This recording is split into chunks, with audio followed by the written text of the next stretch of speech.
มังเออสวัสดีฮะดาวสวัสดีทุกคนครับไก่เราตะเยือนมันนักลิงเชียปอนกระนงเนาะก่อนหนึ่งแขวะบ้องวีฮดงฮัจแจ๊ตะดีก็มาแกนนบุยđóแกนนก็เก่านะแกนนก็เก่าบุยนะลิงเชียงกับมือจ่อนะตะดีไส้กรอกมันตัวไส้เหมือนกันนะในโมแบใหม่ตะดีเนี่ยก็แบบนายเมดับเกลาอีกนะเปลือกหอมประมาณบ้านดับเกลาอีกกับปอฮันแหน่เลยนะเนี่ยก็ปลอยนี่แหละฮันแหน่นะวันนี้ก็มากินข้าวครับเพื่อนๆกินข้าวเหมือนเดิมเลยครับแกงผักรวมนะครับมีมะเขือเทศแล้วก็มีถั่วอะไรเนี่ยเรียกไม่ถูกเหมือนเดิมครับแล้วก็ปลาช่อนทะเลแห้งครับคล้ายๆแกงผักรวมนั่นแหละครับมากินด้วยกันเลยครับเพื่อนๆแล้วก็มีไส้กรอกนะครับแล้วก็มีแหนมหัวหมูนะครับจะเป็นส่วนของหัวแล้วก็หน้ากากมันนั่นแหละแกนึกแรกวิเชียที่พันเดอร์ไลเดอร์แชร์ก็โมมาต่ออย่างเราแต่นะแต่จดคลิปหน่อยดีนะต่อจากลิงเชียนกับมูจอนุ่งนะอารมณ์แกลนติดต่อคือกันแขวมุสไซก็ได้ทีนะฮารอกลุงโมปุติก็นังอันนับใหญ่ๆแหละตาก็ได้ใช่ก็เขาหน้าก็กอกติดต่อมาเจ้าเท่านั้นอย่างที่แขวก็กอกก็ได้กุยเชียมาเจ้าเท่านั้นกอกก็ได้แจกลงโปรได้ตามนะแจกหมกใจมันเลยป่ะจำลงแจกมาหลอกแกลอะไรเยอะมาครับ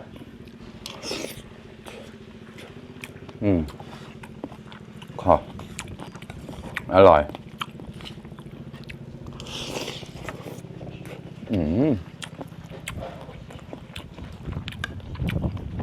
ปลาไม่เค็มนะครับแกะดุมเดิมนะเมย์แกะเล็กเก่านะแกะนอนบุยเล็กโคกแกะเล็กเก่าเล็กโคกนะ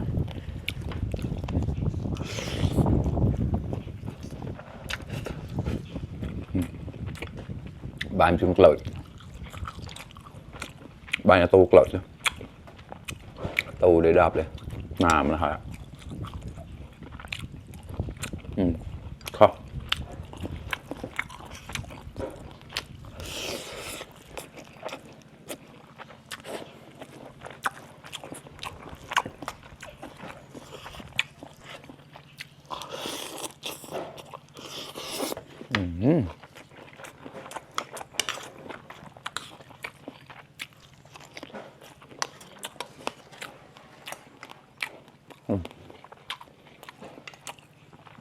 เนี่ยแก่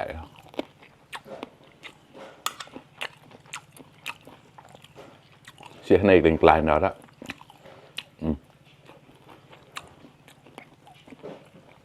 เสียในกลิ่นกลายจะแปะต่อนะฮะเขาจะมาคุยได้จอบมาวิเคราะห์ติดแต่กลายแล้วมา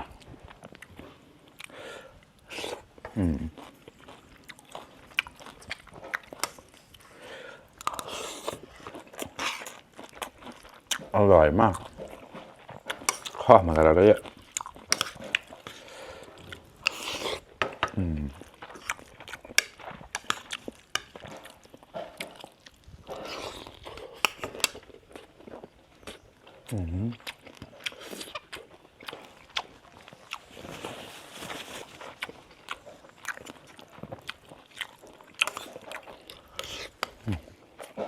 ก็กรอก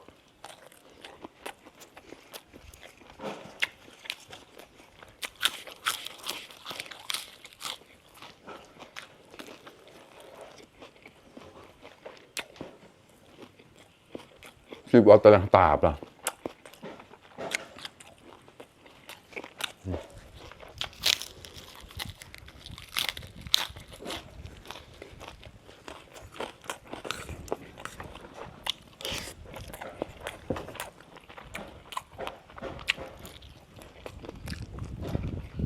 แต่ด้วยมึงงานเปิดแล้วแปะตัว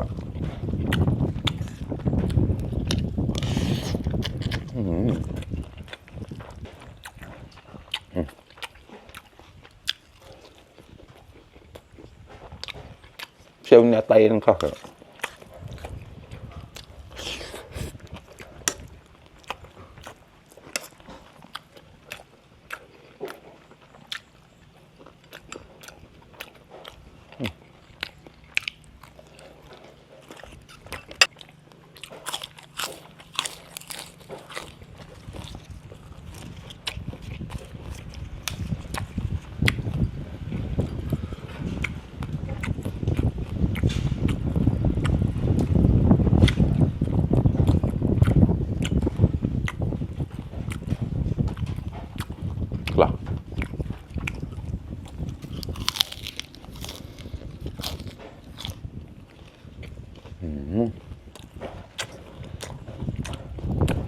tay này hái đó chẹt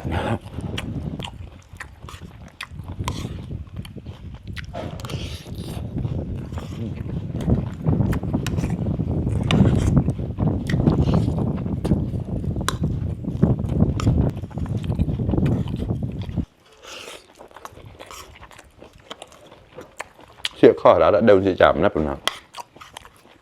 đừng là cái cào cái cao thì cỡอ่อนนะไม่จำเป็นต้องเป็นแกะหนอนบุยนะแกะกุญแจเก่าๆชนะเกิดนะ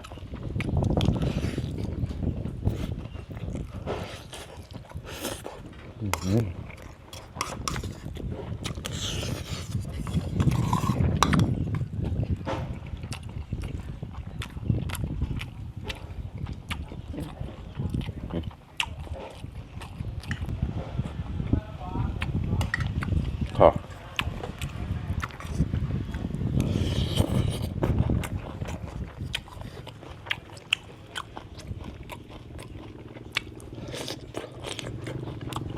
หมายเบาได้ๆกับเกล็ดมาก่อนจะติดกรอบนะมิดถั่วข้างในมันจะมันๆครับอร่อย